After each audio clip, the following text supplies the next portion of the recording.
Hey everyone, my name is Wedge and welcome to the Man of Source Tournament Review. After a couple of weeks of looking at Eternal formats for a change, we're back to our first standard review since Born of the Gods release weekend.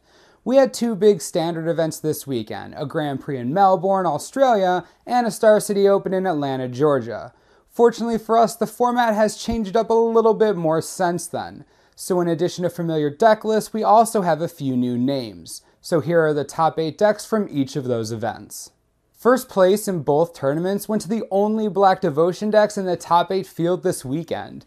Nam Sung-wook won the Grand Prix and Bernardo Fonseca won the Open with similar lists in the Black mid-range archetype. Fonseca's deck was the one here that made interesting decisions. He replaced Nightveil Spectre with Lifebane Zombie in his creature pool and also cut down from a playset of Devour Flesh to fit 2 ultimate price into the removal package. Other than that though, it's business as usual for Black Devotion. We also got to see 3 black-white mid-range decks in action this weekend. 2 of them, which took 4th and 5th in the SCG Open, called themselves Black-White Devotion, each for slightly different reasons. The 4th place deck looked more or less like a Black Devotion deck, just without the actual devotion mechanic.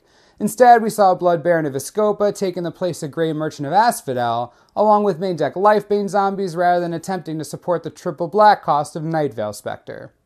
As per usual, Elspeth's Son's Champion also took a couple spots in the deck. The 5th place deck, on the other hand, left Gary in the deck to actually make use of the devotion mechanic, and ran its Blood Barons in place of Elspeth.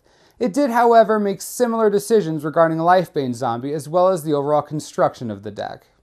The 3rd black-white mid-range deck took 7th in the Grand Prix, running a creature package less similar to Black Devotion. Desecration Demon and Lifebane Zombie are there, but in reduced numbers.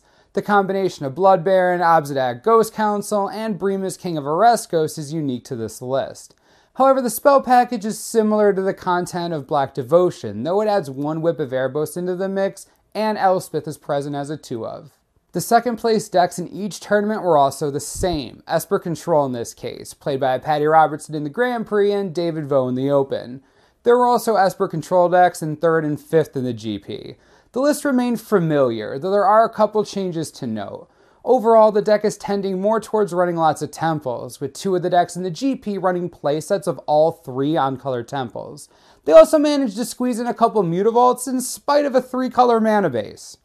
David Vo's deck from the Open is perhaps the most unusual of the 4. In addition to typical win conditions Elspeth and Aetherling, he also added an Obzedak Ghost Council.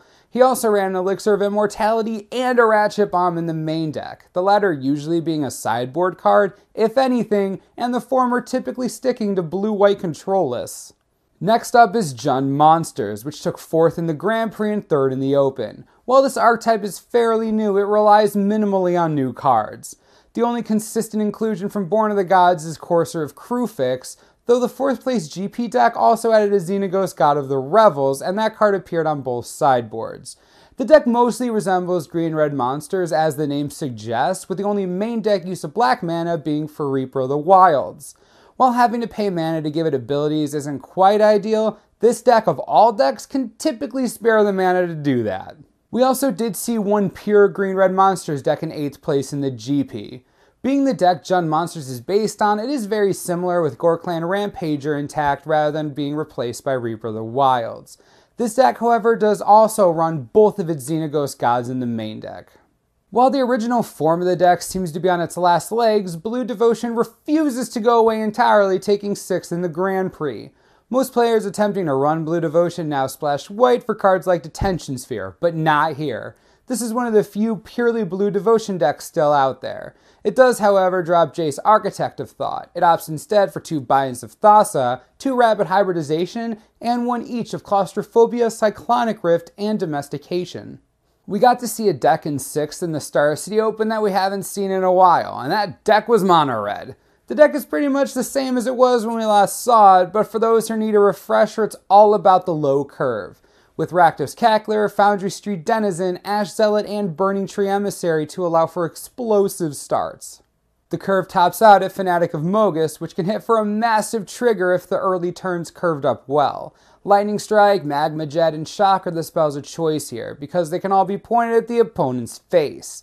That's about all there is to it. It's a red deck, after all. 7th place in the Open went to a new archetype that's emerged onto the scene since Born of the Gods release, though it uses few cards from that expansion.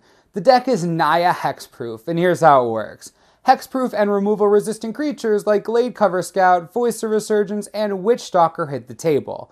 They suit up with the likes of Ethereal Armor, Unflinching Courage, and Madcap skills. Swing, repeat, profit. Boros Charm saves the squad in a pinch or accelerates the clock, while Chain to the Rocks removes big threats. Temple of Plenty represents the sole example of Born of the Gods tech in the deck. While not particularly exciting, it is a 4 of. Finishing out our top 8 results for the week is Red-White Devotion, which claimed 8th place in the Star City Open. It looks a lot like the mono-red deck we saw earlier, but with some bigger creatures like Stormbreath Dragon and Perforos God of the Forge. The deck also runs a Legion's Initiative as a 4 of. The immediate, obvious application of Legion's Initiative is to save your creatures from a board sweep by blinking them out of the way. However, it also has strong synergy with Perforos. Blinking a large army with Legion's Initiative can result in a bunch of Perforos triggers. It's certainly an interesting take on the strategy and what we'd like to see return in coming weeks. And that wraps up our top 8s from Melbourne and Atlanta. There were lots of familiar faces in the field, but we also got to see a good number of new strategies or new variations on existing decks. In any case, we're looking forward to what new things the coming weeks will bring, whether they involve new cards or old. Next weekend, we see the Wizards and Star City Tournament circuits converge on Richmond, Virginia for a modern Grand Prix, and we'll be here next week with the summary.